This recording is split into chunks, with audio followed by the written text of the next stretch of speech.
Well, thank you very much, and it's a pleasure to be here tonight. And we say that all the time when we go up on the podium, but there's just something about being in Whistler and enjoying the mountains, and being with such great friends. So thank you for coming out tonight. We really appreciate it. We're here to hopefully impart some knowledge, but also have a good time and really see the great progress that's been made through clinical trials and all the new agents that are available. So we're going to be looking at integrating targeted therapies and some of the new novel agents that we have in ovarian and endometrial cancer. And we put a ski theme around it with shredding new paths and doing clinical runs and future slopes, right? So, all right. So, as I said, I'm Dr. Tom Herzog. I'm at the University of Cincinnati and G1 oncologist. I want to thank our commercial supporters tonight, AbbVie and GSK. Thank you very much. Unrestricted educational grant, so very appreciative. Thank you. Our expert panel. I could go on for 20 minutes here about the accolades here. We have one SGO ex-president, but it wasn't because she was kicked out of office or anything. She served her full term. Wait. I'm not ex. I'm past. Past? That makes you sound like you died. I'd go with ex. And we have two future SGO presidents on the panel. I'm here, obviously, Tom, you're a bit of an underachiever. I'm here just to carry their baggage. Tom is president of GOG Partners, by the way. No, yeah, whatever. No, actually, GOG Foundation. Foundation, sorry. Thank you. Which is, all right, good enough. But obviously, a group that has either been at or are at in some of the top cancer centers in the world, and serve in leadership roles as division directors and everything else in their careers. So just incredibly proud of this group, and I'm lucky enough to call them friends and close friends. So if we refer to each other by first name tonight, it's truly because we're friends and we know each other well. It's not to insult the tremendous accolades and titles that you've achieved. So, Tom, I'm just wondering, can you say my name right yet? Angeles. She hates when I won't go into that long story, but we have some friends who speak Spanish better than her, and they tell me her name's really Angeles, and so when I do that to her, she gets very upset. She goes, "It's Angeles." I'm like, "Oh, that's so Englishized." That's a whole nother story. All right, so we all have disclosures. All this is CME, so any content that could be influenced by anyone, we have to have full disclosures, and they're available here. And you'll be able to see all these slides, by the way, in about 10 days or less. So we'll have them posted. All right. So this course, or this session rather, is available for CME activities, so a maximum of 1.25 AMA PRA Category 1 credits. As you can see here, what do you have to do? You have to attend, and you have to fill out the survey. And then you have to wait for the email that'll send you the link to get your credits. All right, so this is, you can get the agenda and everything right here. Are we supposed to play a long time? Sure, you can play, Matt. All right. This is our agenda tonight. Matt's a little slow. I was waiting for him to get his camera up, and I just switched it. So we're going to talk about navigating the ski slopes of endometrial cancer. And notice it says controlled risk. And I don't know why, Matt. You have to do controlled risk, but maybe you can explain that. There's a lot going on. It could be night skiing for you tonight. Could be controlled risk, I bet. So, yeah. Mogul level efficacy and black diamond implications of PARP inhibitors, emerging data and integration into clinical practice. Dr. Alvarez-Secor is going to be giving us that talk, and navigating new mountains. Dr. Jubilee Brown is going to give us that talk. And then we're going to wrap it up. We're really going to try to stay on time, so if we cut the speakers off, Matt, don't get upset, okay, Matt? Okay. All right. So without further ado, Matt, I'm going to bring you up, and let's get started. I'll give you a couple extra minutes there. Thank you, buddy. Let's go. Wow. Welcome. We do hope to make this interactive, and Mary, I will be calling on you at least for one question. But thank you all for joining us this evening. I don't know about controlled risk. I'm not sure what I'm going to do with that yet. We'll see what happens. Stay tuned. So we've been on a journey, as mentioned earlier today. I think we've touched on many of the highlights. Do you have something you want to say, Dr. Coleman? Overlapping fonts. All right, that's enough of that. That's my slide. They were making fun of the amount of different fonts I like to do when I make talks, and they did it all day long yesterday. But anyway, so if this was all in the same font, you'd clearly see we've made progress over time. When I started training, at least at WashU, a lot of our patients were still all getting radiation. It's very common. We've seen quick evolution. Tom's saying, get on with it, Matt, already.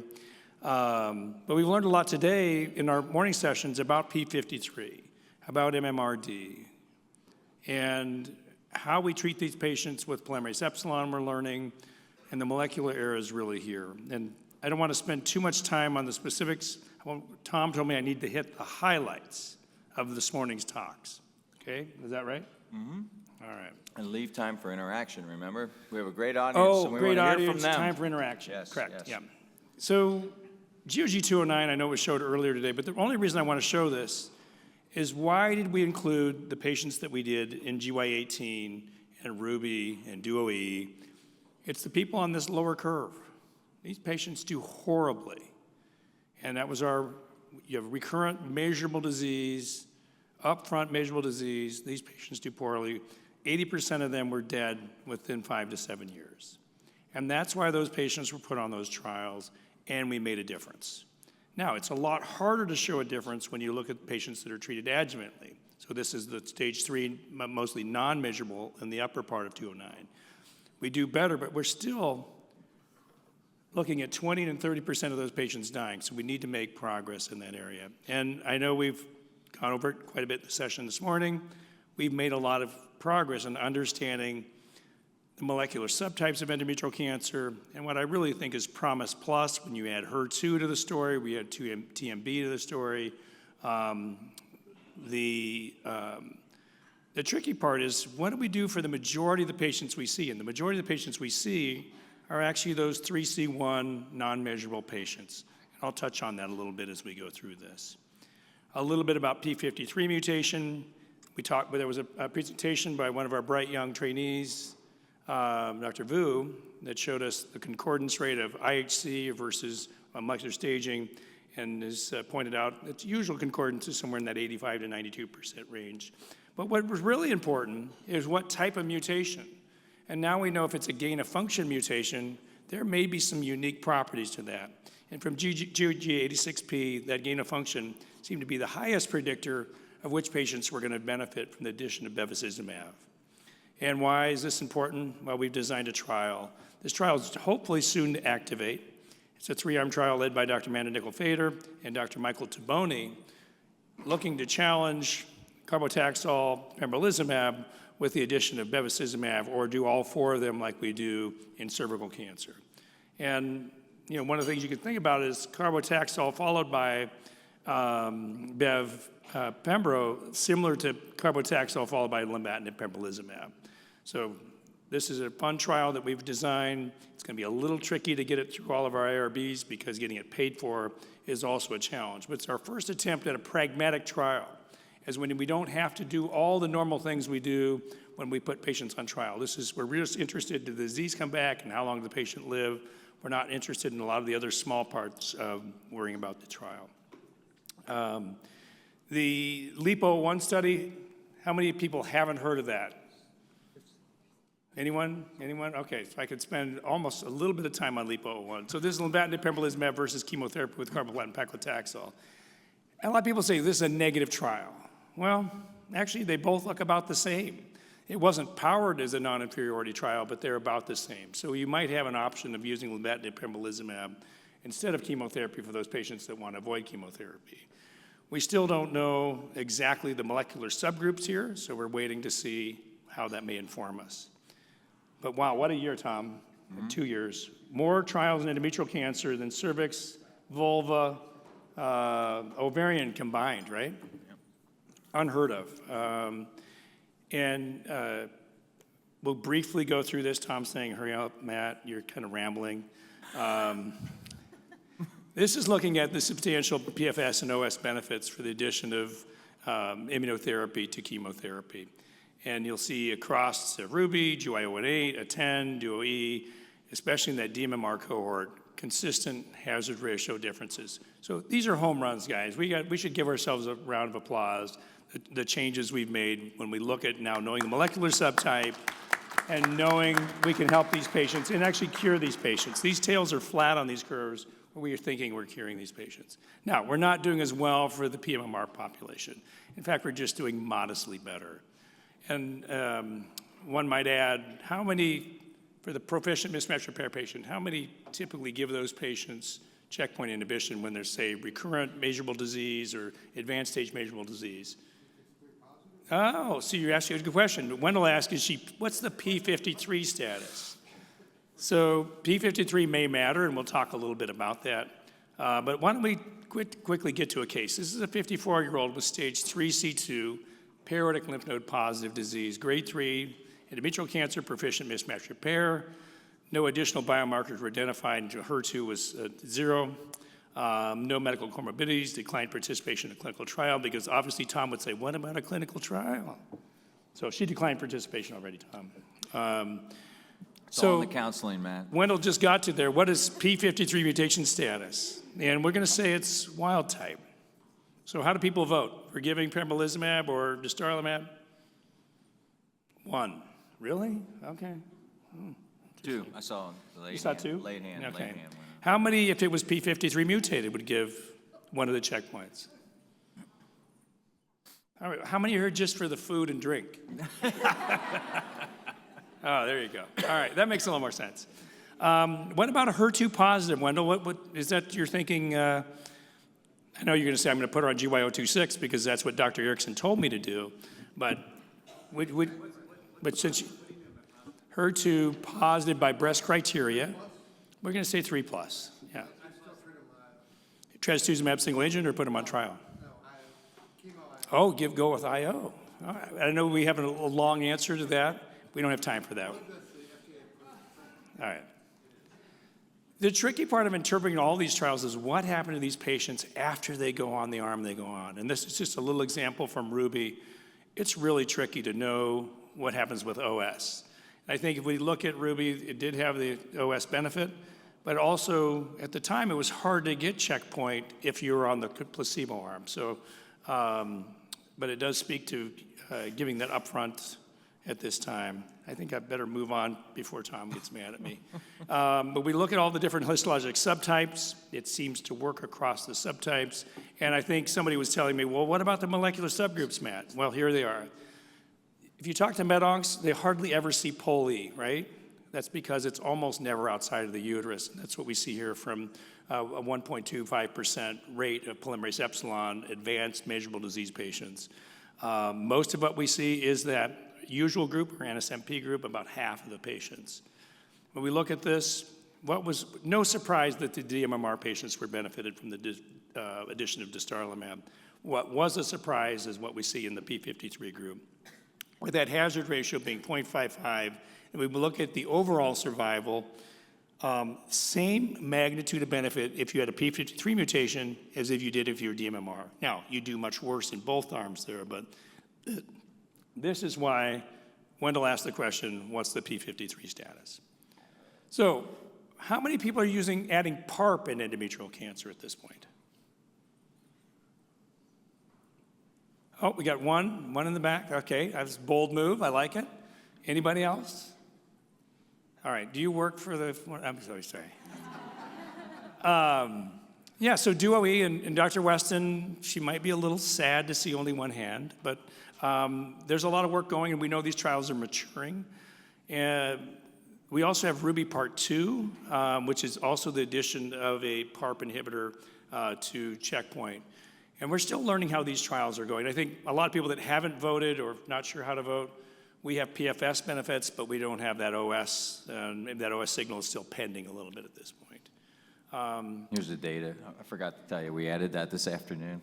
So Oh, you added this one? I've scrambled the rest of your slides, too. by the Oh, way. great, excellent. Yeah, this data was presented last year at SGO. We're looking at the addition of checkpoint and overall survival. So I think we also should be pretty proud that we've actually changed the standard of care and improving the lives of our patients definitively. These have been big changes. Yeah. About the role of PARP inhibitor audience, I saw one hand. And Maybe more now. wait, Maybe is more. Dr. Kaur in the audience? Brad? Oh, he promised me he was coming. But, well, I told him he would sign in, he could leave afterwards. But Can I mention something? So Yeah. I think what's really cool, though, you showed all those studies, is now we have 3 drugs that are immunotherapy, checkpoint inhibitors that are approved by the FDA for use in select patients with endometrial cancer. So pembrolizumab, durvalumab, and dostarlimab. And I kind of feel like the more competition you have, the better in terms of driving down the price of the wait, drug. you're competitive? A little bit. But I think it's important too that as you increase the number of options for our patients, not just in Canada and the US, but globally, then that may improve access to drug. And I also think that the EMA has approval, right? For some of these approvals are different. Can you just talk about that really quick? You were on a roll. Keep going. No, that's okay. Actually, I'm down to my last 3.5 minutes. But you're right, the approvals in Europe are there as well. But thank you for pointing out durvalumab was one of our options. And obviously within the NCCN guidelines, nivolumab is available except for DMMR, correct. What about B21? Had everybody shocked? All right, so giving checkpoint to non-measurable patients, and it didn't work. I was surprised. I thought there'd be at least a trend here. And you look at the non-measurables from Ruby, we had a few. There wasn't very many. So it doesn't really help us. And when you look at those that were non-measurable in Ruby, they didn't seem to help either.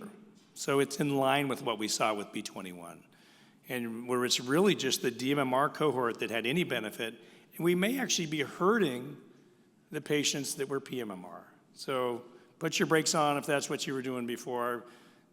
Amanda, what's your comment?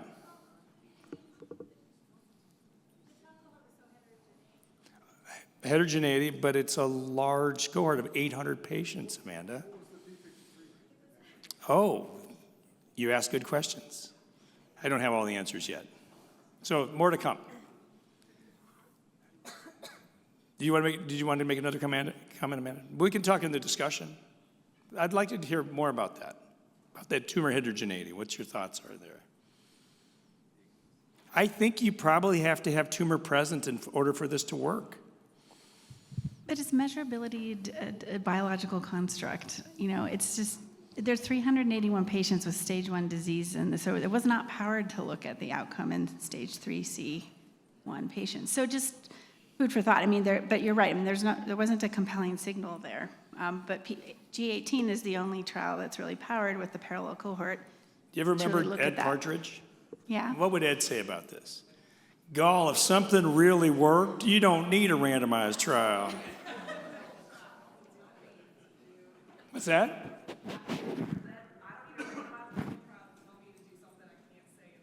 You got it. Okay, I wasn't going to go that far, but thank you for going there. It's the old jump out of a, well, it's not happening. All right, I got to keep moving. I know I'll be in trouble otherwise. So kind of a summary of the different trials provided for you. Look at Ooh. that. Oh, jeez. So how should we be treating patients? I know some of you are studying for your boards, and you're going to be so happy to see me across the table from you coming up here in April. Because I gave you all the answers already, right? Why are you laughing so hard, Rob? Keep it together. Yeah, keep it together, Rob. 39 seconds. So, am I getting a little distracted? Is that what you said? Yeah. Yeah. Squirrel, You wanted me to talk squirrel. about the targets in the last minute? Yeah. Yeah. Just, So we have other biomarkers. We talked about HER2, apoptosis, revisiting our hormone therapy, folate receptor alpha therapy, and inhibiting TROP2 through an antibody drug conjugate. HER2-directed therapy, Dr. Fader and team really did a great job bringing this forward. And now we have Dr. Brett Erickson, mentored by Dr. Fader, in our 3-arm study. This is all stages, and it's the breast staining for HER2. Please consider enrolling patients on this trial.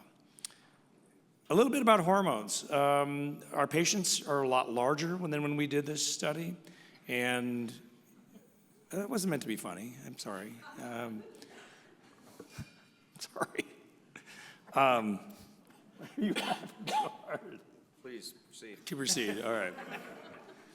But we have to investigate some of the therapies we have for these patients. And many of you know we follow our breast cancer colleagues in developing combination therapies.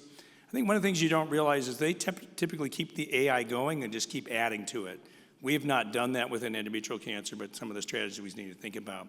We talked earlier today about the de-escalation studies for NSMPs and the polymerase epsilon studies. Please, if you don't have GYO35 open at your institution, consider opening that. Only 37 institutions have opened that at their institutions, or across the country. The export trial, which is really looking at selinexor maintenance therapy. This is an ongoing trial. You saw the preliminary results. It's the P53 wild-type patients that seem to benefit. And then we have our hormonal trials that are out there and open, one led by Dr. Weston, the other by Dr. Galliard. IO strategies in combination. Podium trial, you're going to start to see some publications out soon from this. And then GYO25 is slowly accruing. That's our Ipi-Nivo for endometrial cancer trial. So key takeaways, I'm only a minute 38 over. Not too bad, right? That's pretty reasonable. That's really good, right? Compared to what the over-under really was on that one, that's winning. But key takeaways for this. Obviously, this morning you all learned about molecular, and then the additional brilliance that Dr. McAlpine brought to the story. Where we're going next is out there. Adding ER into our nomenclature of what category these patients are in may help us further stratify whether we use hormone therapy, whether we use chemotherapy, whether we use lenvatinib pembrolizumab, so a combination multi-targeted tyrosine kinase inhibitor with checkpoint. We have a lot of room to go. The other problem is not all groups seem to be benefiting. I didn't show the data, but patients treated in Asia don't seem to have the benefit we have here in the US. And I'm hoping maybe during the question and answer session, people can get some ideas out about that. I think I'm going to skip over it, but really the ADCs are very exciting, and we're going to hear more about those coming up. I understand, is that right? That is right, yeah. I know I was right on that one.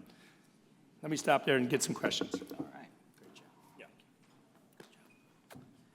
Matt, that was a great job. Thank you. Yeah, the over-under on that was significantly longer than that. So I spent most of my last 2 days trying to argue with Matt about taking slides out. But here we are. Anyway, so you did a great job getting through that. So any burning questions from the audience for Dr. Powell? So much going on in endometrial cancer. The other thing we didn't mention is that Matt also chairs the Corpus Committee for Energy and has done a tremendous job of making good things happen. Yes, perfect. Yeah. Yep. Thanks, Matt. One question for you based off the B21 study. So since the FDA indication for IO is, particularly for Pembro, is blanket for stage 3, now with B21 and PMMR, do you think the FDA will change their indication since there's no benefit? Yeah, I'm certainly no expert in what the FDA will do on label. I think it kind of behooves us to understand what the risk-benefit ratio is for our patient. And I know that somebody might have been eligible for a study, but we often have to make choices about I think the FDA will do. what subsets benefited, even though as a purist, Dr. Coleman's going to say, well, it wasn't powered to tell you that, and you're using a forest plot improperly. I think I can already say, with B21 results, the non-measurables probably shouldn't be treated with checkpoint. Well, I'm sorry. MMRD, yes. The non-measurable PMMR patients is what I meant. Thank you, Wendell, for clarifying. Yeah, because I feel like I'm running into a lot at our tumor board discussions of then you're having the PEM after PEM discussion when maybe they shouldn't have had PEM up front to begin with in the PMMR group. Thank you. We don't yet. Okay. All right. Matt, real quickly, any other questions?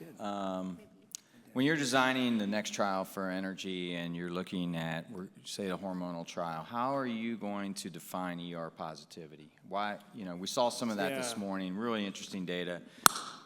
Where are we going with that? Because it's been amazing to me is what is ER positive?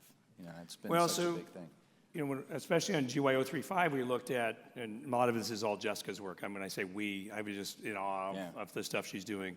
But it's hard when you don't have necessarily a drug that works really well, and then you try to tie it to a biomarker, so you're kind of, it works 30% of the time, but the biomarker's present, 85% of the time. How do you even come up with a cutoff? It's next to impossible. So we've kind of surmised from breast cancer, we've kind of looked at animal models, that 10% range seems to be probably where a lot of stuff happens, if it's higher than 10%. But we went much higher than that on the NRG study just out of caution. So if you look at that, I think it's 75% staining intensity to be able to go on GY035. But the real issue is, and we spent a day of this in Korea talking about this very problem. We don't know. So sometimes we just have to make our best assumptions and move forward. It's not like breast where any tiny little bit of So the answer to the question, the criteria that you're writing on the protocol is? 75%. Okay, thank you. Sorry. That's all I needed. Okay. I said we spent a day talking about this issue. I just wanted to show you you the spent a day giving us the answer, but it's okay. Or maybe in the evening, just in the evening. I'm kidding. I know you are. Yeah, I know. Not really. Not really. All right. Any other questions at all? Did we answer sufficiently to your satisfaction the B21 measurable, non-measurable versus what we're doing with Ruby? Dr. Secor just wanted a show of hands. I said, I think we had that vote. Yep. You feel good about it? Did we have that vote? I didn't see that vote. Okay. Good. Were you guys not paying attention to my talk? No, I was laughing too hard. We should maybe revote.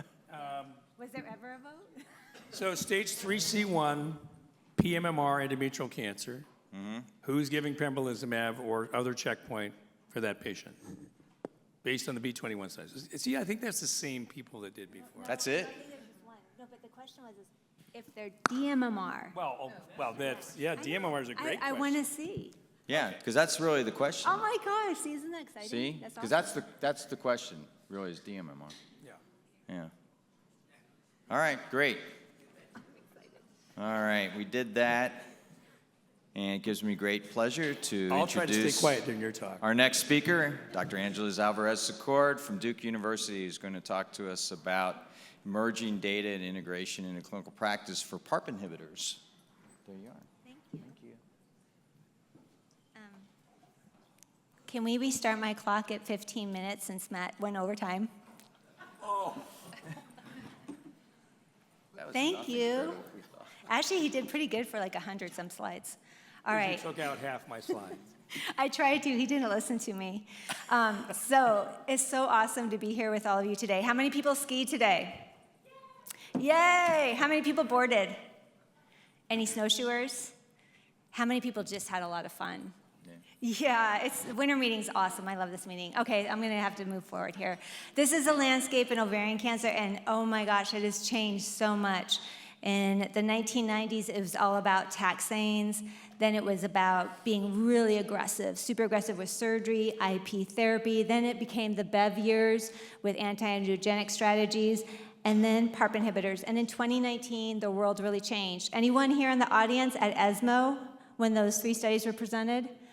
I went to that meeting just so I could see those studies presented, and it was incredible to see hazard ratios like this and potential benefit for our patients and helping them live longer, or at that point actually control disease longer, not necessarily overall survival. But these studies were pivotal in how we treat our patients. SOLO-1, PRIMA, PAOLA-1, and ATHENA-MONO that came later. And I want to start with a case. So this is a 63-year-old patient with BRCA mutation who has high-grade serous ovarian cancer, neoadjuvant chemotherapy, robotic interval debulking. How many people doing MIS for interval debulking? Okay, a few. How many still doing laparotomies? How many participating in the Lance trial? Yeah, definitely. Lance trial, I think, is a great trial. Anyway, this patient has surgery, 6 cycles of chemotherapy in totality, CA-125 normal, CT scan negative. How are you going to treat her? So how many people would just treat with observation only? I'll just skip right down to it. How many with Bev and olaparib? How many with PARP inhibitor, no Bev? And how many Bev only? Just going back, I was just curious. I was jumping the line there. All right, interesting. I actually think it's really important to have information. I already gave you that she had a BRCA mutation, but I just want to highlight about 50% of patients are HRD positive, and that may, if you're a biomarker person, that may change how you treat these patients. And then really the unmet need, in my opinion, are for those patients who have HRD negative cancers or HR proficient cancers. So here are the survival curves from all of these amazing studies, and you can see this big spread between the survival curves in terms of improvement in PFS with a PARP inhibitor therapy. And I won't belabor them, all of you have seen this data before.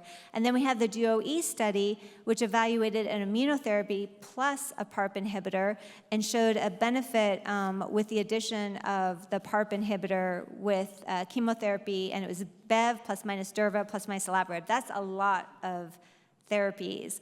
And just out of curiosity, how many of you are utilizing this approach with durvalumab and IO together? Not yet, but we have some interesting studies that are coming up, some pretty exciting. Oh my gosh, I just saw Rob get really excited about his margarita. Did you see that too? Yeah, he's like, wow. It's like more excited than his sixth grandchild maybe, but anyway. So just going to go back here. So there's been some press releases from the first trial and another trial called KeyLink, and they're positive. So we don't know what that's going to mean, but I'm pretty excited to see what those results show. So stay tuned there. I also wanted to just share some of this interim analysis here from the OS data from DUO-O. And the OS, while you see a numerical benefit, it does not achieve statistical significance in that initial curve. That's the BRCA mutated HRD positive patients who have, well, cancers who have this biomarker phenotype. And then in the ITT group, there's really no significant difference between these survival curves. So the biomarker, as we get these studies together, we may be able to drill down into the importance of this, what patients may truly benefit from this approach.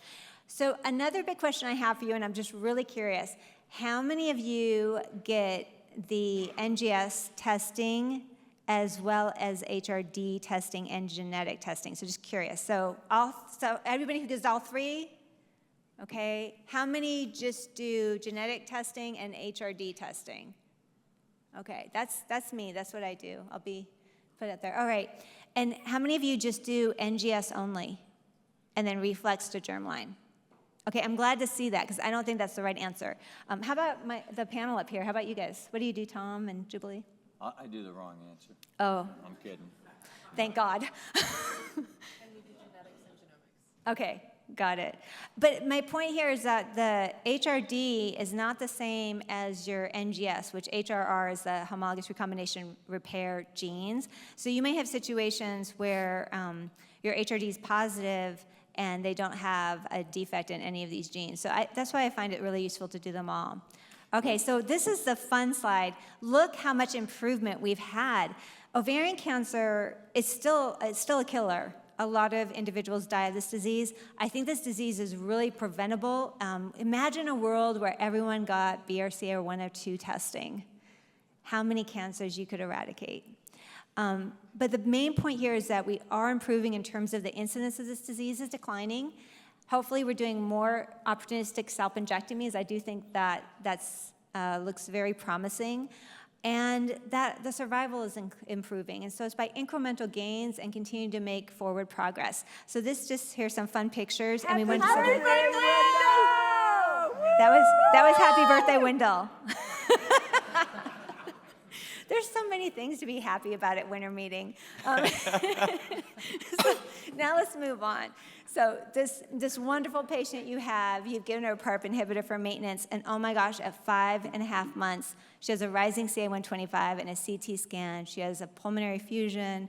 She has, well, I should say pleural effusion, carcinomatosis, and hepatic metastatic disease. And when this happens, I always feel like, oh my gosh, what did I do wrong? Because this is a patient who has a BRCA mutation. She should do really well. One of the things I thought was quite remarkable from the SOLO-1 curves is about 20% of these patients don't do well. which is very sobering. You kind of wonder why, and there's a whole bunch of reasons why somebody may have resistance to PARP inhibitors, but it's still, I feel a sense of guilt, and I'll have to say I was raised by a mother who wanted to be a nun in a very Catholic family, so maybe that's why I always feel guilty, but I don't know if you guys ever have this feeling too. But I just want to talk about treatment options for these patients. I think for patients who have platinum-resistant disease, we need to do better. I always struggle when I see these patients in clinic of what we can offer them. So I'm just wondering, what would you guys offer this patient? And I think before we answer that question, maybe Rob already knows. What do you want to know first, Rob? What's that?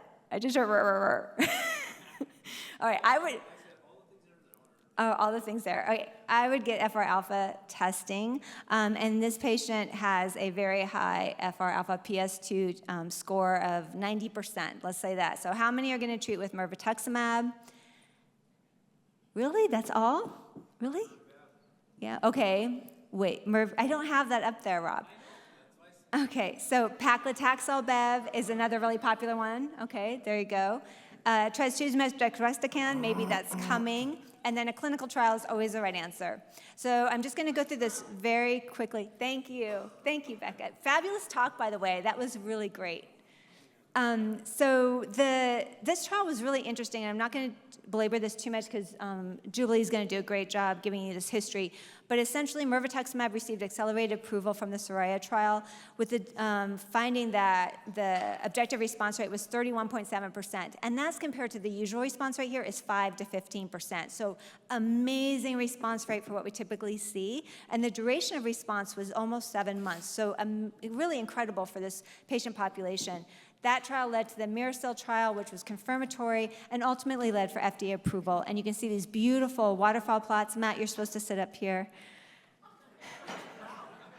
I know. And Jill, thank you for helping him. And there's improvement in PFS and OS. And the response rate in this phase 3 trial was 42%. I'm sorry, Matt. All day long. It never stops. All right, so now we're going to go to this patient. She's now 18 months. She's progressing on a PARP inhibitor. Her FR alpha score is 90%. Different story. Forget about the case that was platinum resistant. This is our whole new world, and this is a new patient. So platinum-sensitive disease, FR alpha is 90%. How do you treat that patient? Anybody for mirvetuximab here? You do with carbo? Ooh, okay. That's a good point. There are some studies out there, Immunogen 420, and then there's also Immunogen 421, which is the Gloriosa trial. So can't get that right now without being on a clinical trial, but really good point. Anybody with a carboplatinum doublet with bevacizumab? All right. What about surgical debulking with HIPEC? No, not so hot there. Okay, but I do think the HOT trial is really interesting. Well, let's talk a little bit about the black diamonds here. So this is really fascinating data, and one of the things we've been worried about with PARP inhibitors, but there's been some conflicting data. And this was a secondary analysis from the Paola study, which evaluated patients who were treated with olaparib, and then those who progressed, or those who progressed after olaparib, and then the control arm. And what they found here is that patients who progressed on olaparib and then were treated with a subsequent platinum therapy, and that's that lowest blue curve there, they don't do as well. Now, if they progressed after they completed olaparib, they have responses that are very similar to the patients who are PARP inhibitor naive. But I think there's something key here that we need to learn more in terms of the biology of the disease for patients who progress on a PARP. And so this is just for our knowledge here, evaluating all the data from prospective platinum-sensitive ovarian cancer trials before we had PARP inhibitors. And you can see that list of the top 4 there. That was before PARP inhibitors. The objective response rates with platinum doublets were really high, 78% there. Now you're starting to get into a new era where they're not just receiving PARP inhibitors, but they may receive bevacizumab.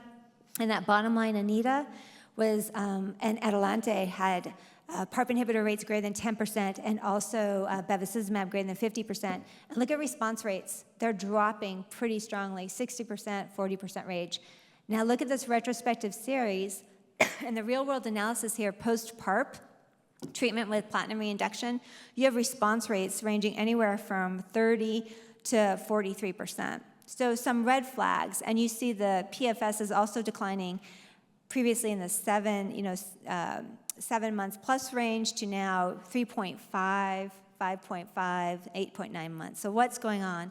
So one of the really great things I got to do this past year was be the PI for Piccolo, and I'm so grateful to be able to work with the whole mirvetuximab team on this study. And this was a study that was specifically for patients who have platinum-sensitive disease but may not be candidates for retreatment with carboplatin. They were heavily pretreated. If they had BRCA mutation, they were required to have a PARP inhibitor. They could have received bevacizumab.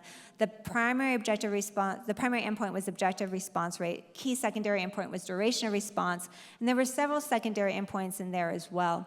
And mirvetuximab was given at the usual dose, 6 milligrams per kilogram. It was a single-arm study. All these patients had to have high expression of FRα2. And look at that waterfall plot. Nearly every patient had benefit, except for 2. The objective response rate was 51.9%. 6 patients had a complete response. The duration of response was 8.25 months. This is one of my favorite slides. This evaluated the groups in different subgroups. And what is really striking here is the response rates in patients who either have a BRCA mutation, which is 73%, or those who had no prior PARP inhibitor, which was 75%. You can see that responses across all of these subgroups, but does vary based on some of these clinical characteristics. If they were Bev naive, the response rate was 57%, dropped down to 49%. Not too much of a difference there. But I want to hone in on, I don't have it in here, shoot. Okay, I'll have to hone in here. So that PARP... You cut out too many slides? Well, I think that was you, Matt. The PARP inhibitor exposure, because I had to make up for your time. So look at that middle group in teal. The patients who progressed on a PARP, their response rate is 45%.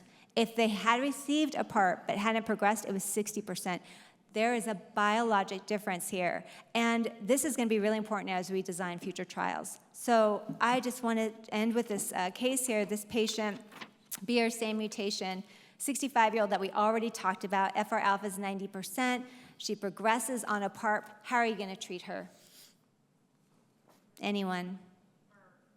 All right. So, I mean, it could potentially change how we care for our patients. We have to understand biology of disease. I just want to thank you. I hope you enjoy Whistler Life. Matt, I think I gave you back 33 seconds. Oh, thank you so much. All right. Thank you. Awesome. Any questions? You can go on the mics. That'd be great. If otherwise, you could just scream.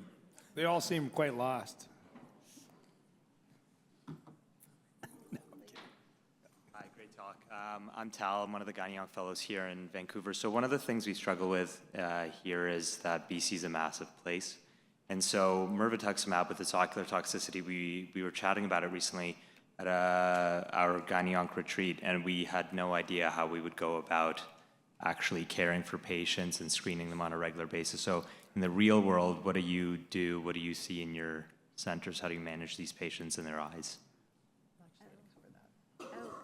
Actually, I think Jubilee is going to cover that in her talk, and she has a lot of slides devoted on that, so I'm going to defer that to you. Is that okay? Yeah, that'd okay, be great. Perfect. If you don't mind, And- we've got some good visuals. and- to Yeah, help we're going to that. answer that, And hopefully. it's such a great question. Thank you so much for bringing that forward. It's so clinically relevant. Thanks for traveling so far to get here. All right. Any other questions? Really? Yeah, get that. Look at that. You've answered all the It was questions. that good a presentation. All right. Wow. Thank you so much. All right. You caught us up, so thank you. See how we're trying to waste time? So we operate better Oh, so being now behind. you Yeah. have extra time. No, that's okay, Matt. We'll keep moving. time, Matt. Yeah, we're going to use our time wisely. All right, so we're going to next hear about all the new antibody drug conjugates. And it gives me great pleasure to introduce Dr. Jubilee Brown. Tell us about those. All right, Thank you all very much. I want to know, here we go, let's flip through this. Awesome. Who is from the East Coast? It's tomorrow. That's great. You made it through to tomorrow. So wherever you're from, thank you so much for coming out. Some of this you're going to hear, it's going to sound familiar, but to me at least, a little bit of repeat equals remember. So hopefully this will all gel and make a lot of sense. So many of you have seen graphics like this. We're talking about antibody-drug conjugates. And so what does that mean? Just since we have learners from every level. Basically, you've got an antibody with a cleavable linker, and then you've got a payload that's going to be delivered into the cell, and it's going to release that toxic payload into the cell, which not only hurts that cell, but can also cause a bystander effect. And so this has really revolutionized the way that we treat patients with so many different kinds of cancers, as you will see. Now, every ADC is not like every other ADC. In fact, they're quite different. And, Katie Moore gave a great talk about this, that basically you have so many different variables that you can change now, whether it's the antibody that can be engineered, whether it's the linker itself that can be engineered to cleave differently, whether it's the actual payload that's different. And so maybe not every ADC is the same as every other ADC. If somebody's resistant to one, you may be able to target with another because of all these things. And then the potency, which we call the DAR, or drug antibody ratio, which can range anywhere from 1:1 to 1:8, right? So this is so many different options. And in fact, there are so many different options that when we look at these and we look at these waterfall plots, they're just enticing, right? Because there's such an incredible response. Whether we're looking at luveltamab, whether we're looking at Rina-S, all these different options that we have to choose from now. In fact, it's not just those, it's all these options, right? So many thanks to GOG for supplying this slide, because this is sort of the up-to-date information on exactly what is being studied. So, Are we going to have to learn all these names? yes, you are. Oh. They'll be on your board exams. So let's go to our first case study before we dive into details. So you've got a 73-year-old woman with stage 3C2 uterine serous carcinoma. She's pMMR. She's HER2 positive. She's P53 mutated. She has surgery, and afterwards gets paclitaxel, carboplatin, trastuzumab for 6 cycles. And then she progresses shortly after she finishes in her nodes and a bony metastasis to T8. What are you going to give her? Who's going to give her paclitaxel, carboplatin, dostarlimab? Nobody. Who's going to give her doxorubicin? Tried and true. Nope. Who's going to give her trastuzumab deruxtecan? I see some hands. Oh, 2+. Yeah. Who's going to give her radiation? That's an NCCN. Yeah. Who's going to give her megestrol acetate? So lots of options, right? Lots of options. Well, yeah. Well, more to come on that. But let's talk about, we gave her TDXD, and this is why.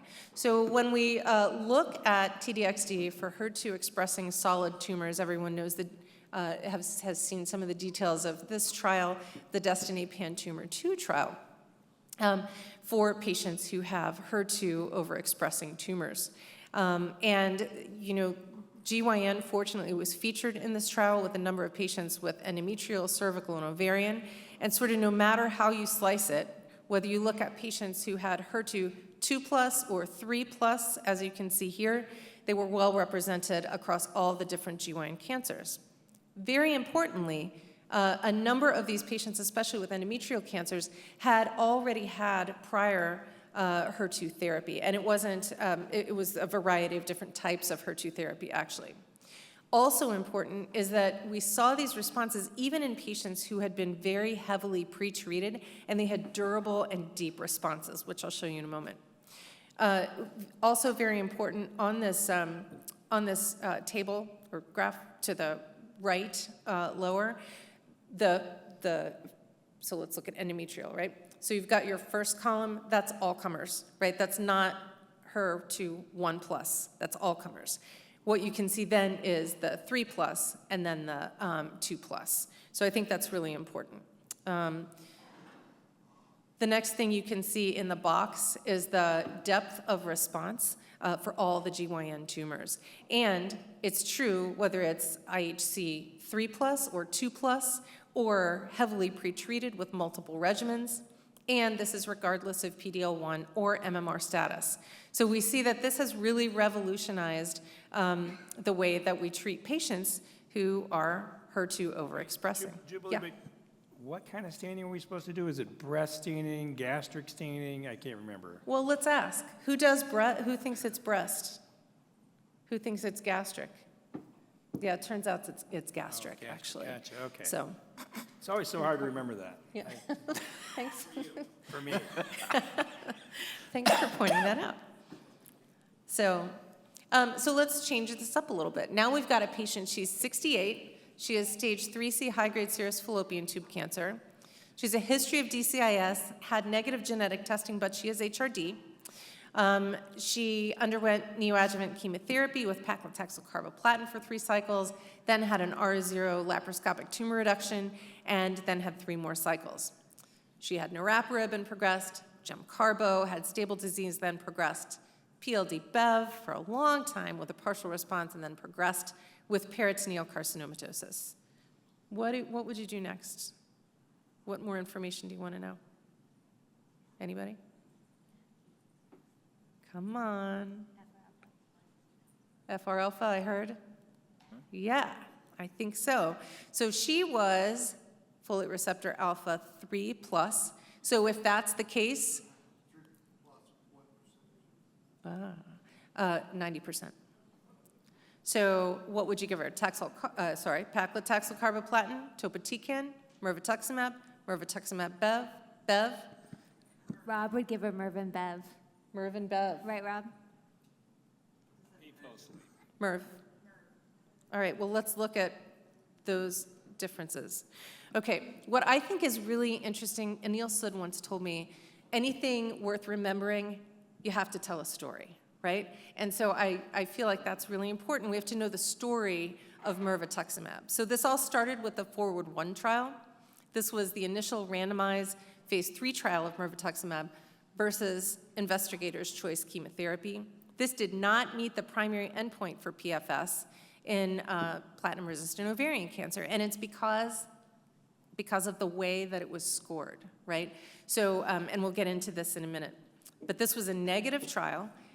However, due to the brilliance of the investigators that we all work with, we recognized that kind of testing included a bunch of people who were actually probably negative and it sort of underestimated the utility of the drug. And so Soraya was performed, which was a single-arm phase 2 trial of MIRV versus chemo in the platinum-resistant setting.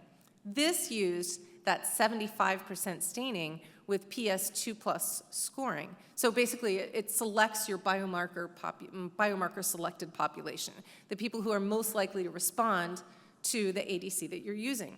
And so this trial, the Soraya trial, supported accelerated approval by the FDA, leading to Mirasol, which you heard from Dr. Secord is the phase 3 confirmatory trial of MIRV plus investigator's choice chemotherapy in platinum-resistant ovarian cancer. Also used that same scoring, so biomarker selected, showed improvement in PFS and OS, and led to FDA approval for MIRV in the platinum-resistant setting. So the Forward 1 trial here, again, did not meet its primary endpoint because they used this 10x scoring instead of the combined intensity and propensity scoring, which diluted the effect of MIRV. That prompted Soraya. Here you can see this is what it's supposed to look like, right? This is what we see in practice. We see a really impressive overall response rate of 32.4%, even in patients who've been very heavily pretreated, 30% in patients with 3 priors. Tolerability was good, safety was good, but to get to your point, there was some ocular toxicity and other toxicity that we'll talk about how to manage. So this supported accelerated approval, leading to Mirasol, and here we see an overall response rate of 42% compared to 15% with an odds ratio of 3.8. Overall survival, also impressive, 16 versus 12, with a hazard ratio of 0.67. There was also fewer grade 3/4 adverse events, and this led to the FDA approval for MIRV in platinum-resistant setting. We heard from Dr. Secord about her awesome Piccolo trial, which looks at MIRV as a single agent in the platinum-sensitive setting with 2 platinums prior. This also used the biomarker-selected population and yielded over a 50% response rate in this population with a substantial duration of response of 8.3 months. Overall survival was not yet mature at the time you presented it. So the story of MIRV plus Bev, well, that's forward 2. So that's your phase 1b/2 study of MIRV plus Bev or carbo or PLD. That was a mixed population with a range of folate receptor alpha status and Bev exposure. But now we are enrolling to the Gloriosa trial, right? So this is really important, and hopefully you either have this open or are considering opening it. Randomized phase 3 trial of MIRV plus Bev versus Bev, and that is used in the maintenance setting in platinum-sensitive ovarian cancer. That schema looks like this. The disease must not have progressed after a second-line platinum doublet plus Bev, and they must have had at least between 4 and 8 prior platinum doublet cycles with Bev. We changed that slide too, forgot to tell you. Thanks, that's okay. I can roll with it. So now let's switch gears a little bit and look at a different ADC that's very, very interesting. So this is luveltamab. So there was STRO-002-GM1, which was the phase 1 dose escalation study with an initial dose ranging expansion cohort in advanced progressive or recurrent epithelial ovarian cancer. And these patients were randomized 1-to-1, luveltamab 4.3 versus 5.2 megas per kg. And so, interestingly, these patients in the platinum-resistant setting showed activity at both doses, actually, but again, a substantial response rate of 31 to 44%. And this then informed the phase 2 trial. Importantly, showed minimal ocular toxicity with just about 23% grade 1 to 2 dry eye. So what's next? You saw this slide before. It's really demonstrating the intensity of response to different ADCs. Absolutely worth looking at. This is one trial to highlight. It's ARENA-S compared to treatment of investigator's choice in participants with platinum-resistant ovarian cancer. And this is what we see. Again, you see these incredible responses, and 2 patients are continuing their response. How do you say that name? What is that? ARENA-S. Renatibart Cystestican, maybe? I like Rena-S personally. I think it works. I remember that, right? How do you say it? I didn't even try. Renatibart Cystestican. How's that? There you go, that's it. Renatibart. Renatibart. Think Renata Bart Simpson, right? See? Sesatucan. Okay. You got it. So, so encouraging anti-tumor activity in also important heavily pretreated patients, both ovarian and endometrial cancer. So let's use that information. Our patient that you saw before, this is actually my patient. She received 3 cycles of TDXD. She had a complete response, and along with that complete response came dyspnea and a cough. So she, interestingly, actually had some, like a little bit of baseline lung disease, and I had her see her pulmonologist. We talked about it. He said, no problem. She is, doing great with her interstitial lung disease. I think you can treat her. So I did. It worked, and she got terrible ILD, actually, as you can see here.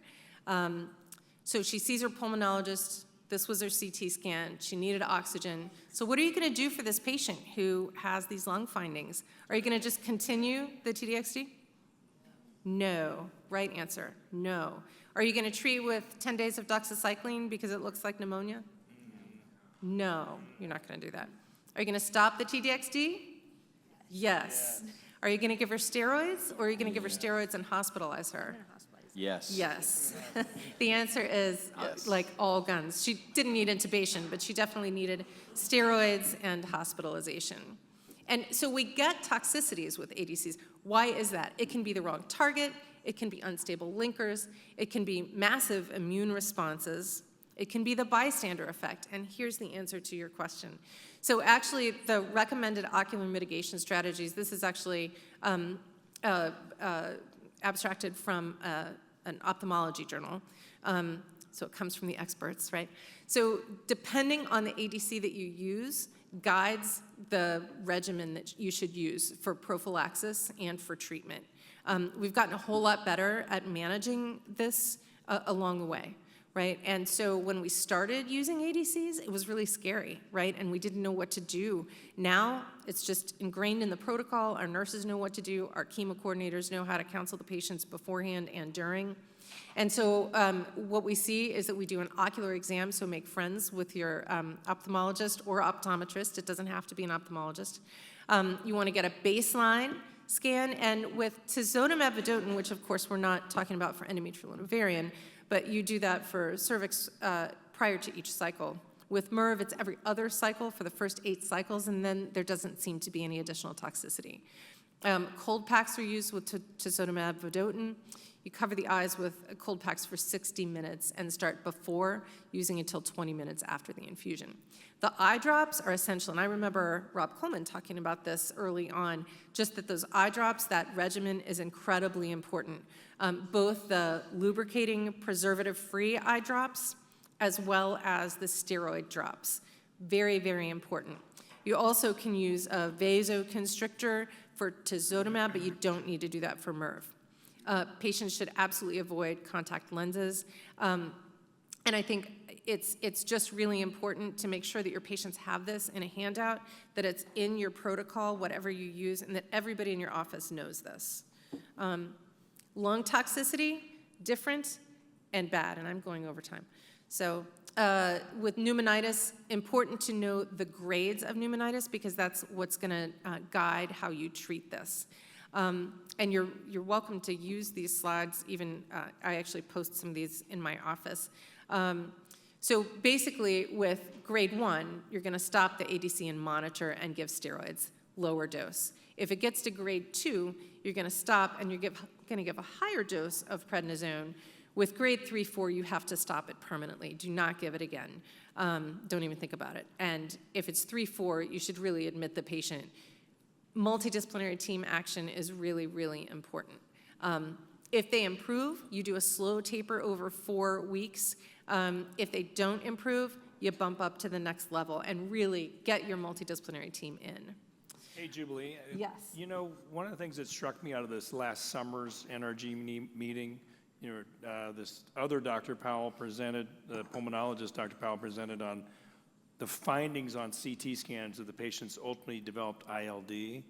I was shocked to hear, well, maybe not shocked, I was surprised to hear the most common finding was actually looking like pneumonia and not ground glass appearance like we've always thought. That's a great point, and that's actually why I put doxycycline as an option in there, because some people will say, oh, this looks like pneumonia, and just treat with pneumonia. So you have to be incredibly vigilant and suspicious of ILD, and if literally if your patient develops any kind of lung symptom, just be wary, because this is the thing that can kill your patient, I think. Well, the other thing that was shocking was, I think 6 to 8 weeks was the average from the onset of the first radiographic appearance to the time the physician actually recognized it was ILD. So we actually, is it scary? But we often probably do have time to intervene, start our steroids quickly and early. I think seems to be the right thing. The other thing, there may be a role for walking O2 assessment. It was one of the things we discussed at that conference. So maybe have that patient buy their own oximeter, see if they can detect some of this stuff early where we can make interventions. Yeah.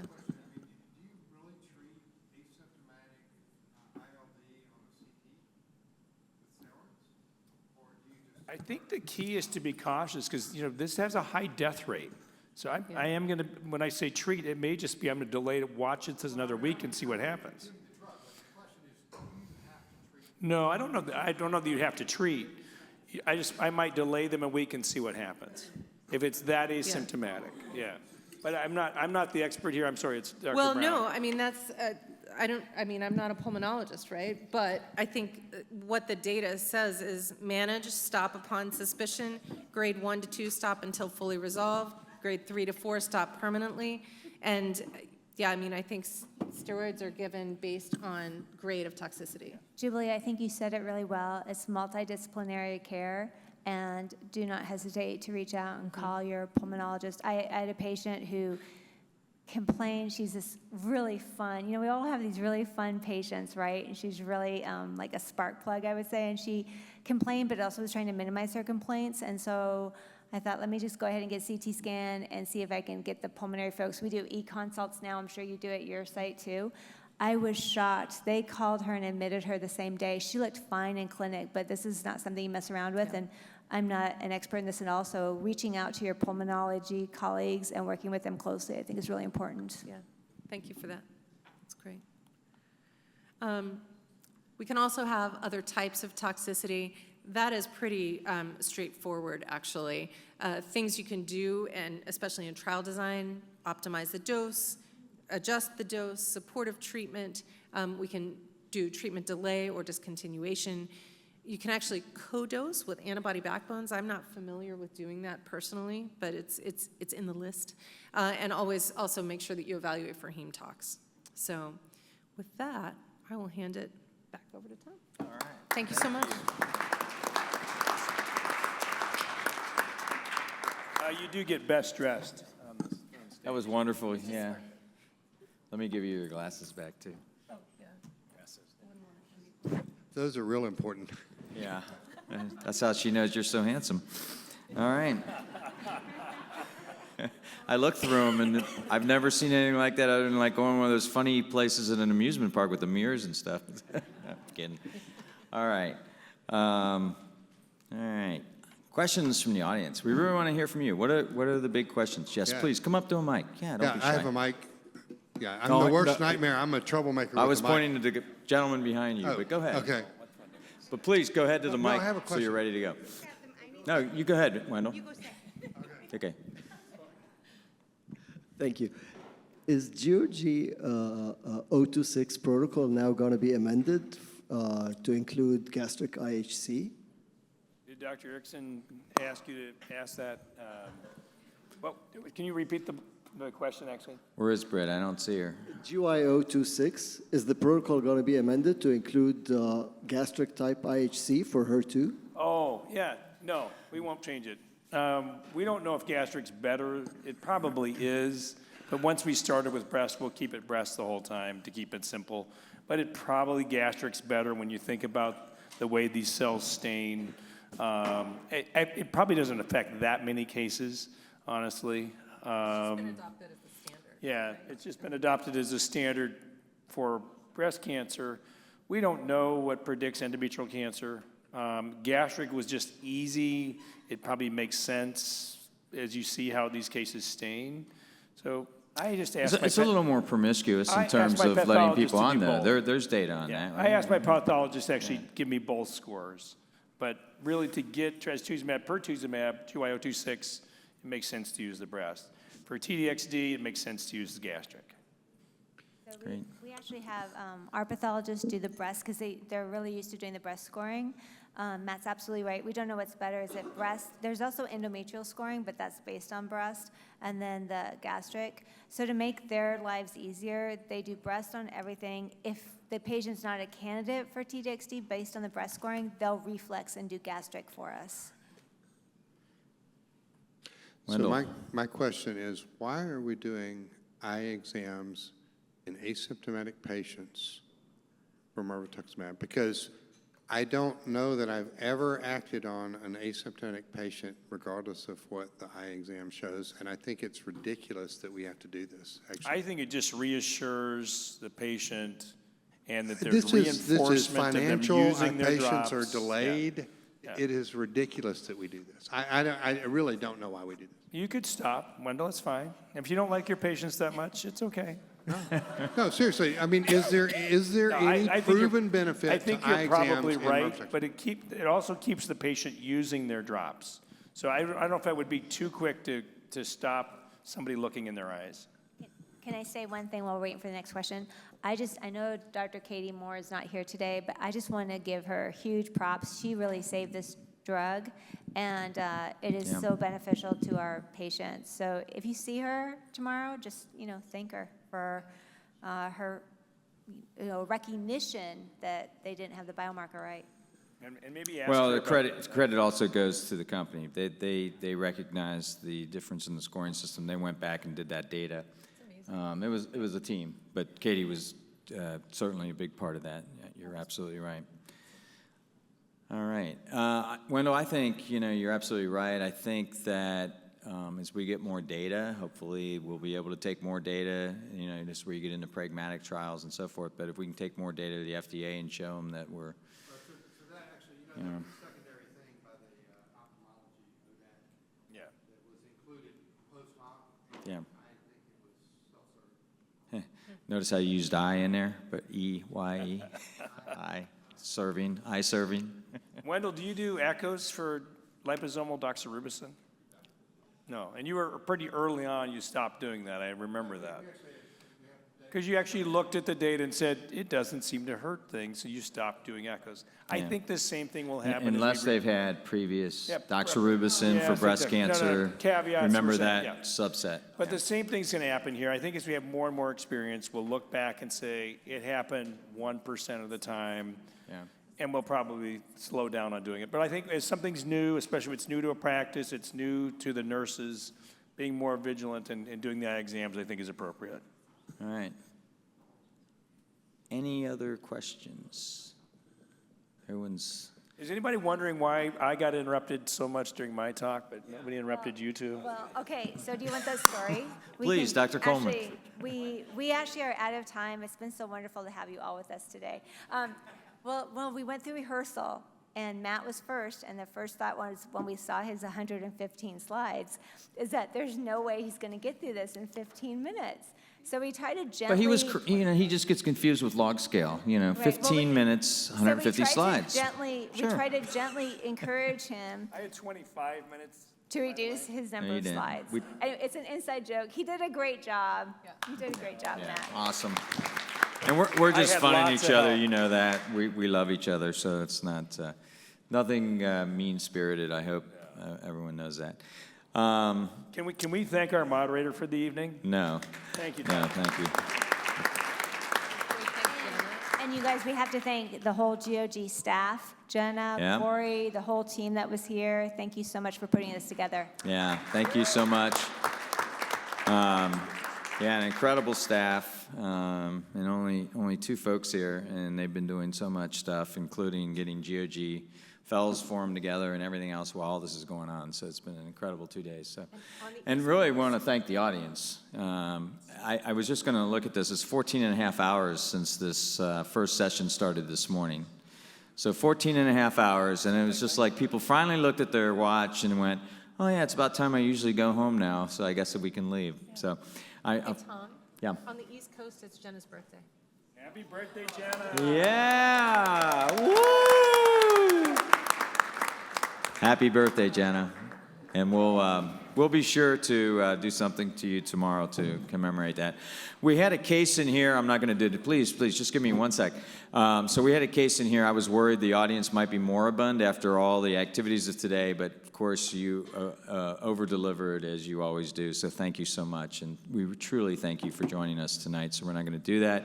I do want to thank our supporters again, AbbVie and GSK. Thank you for making this possible, all independent, as you can tell in terms of the content. Remember, you can get CME. We'll get a survey out to you by email if you were scanned. If you weren't scanned, see Corey in the back or Jenna in the front. We'll get you scanned so you get this, and then you can see the slides and all those things. You can see us on our social media sites, so thank you for that, and good night. Thank you.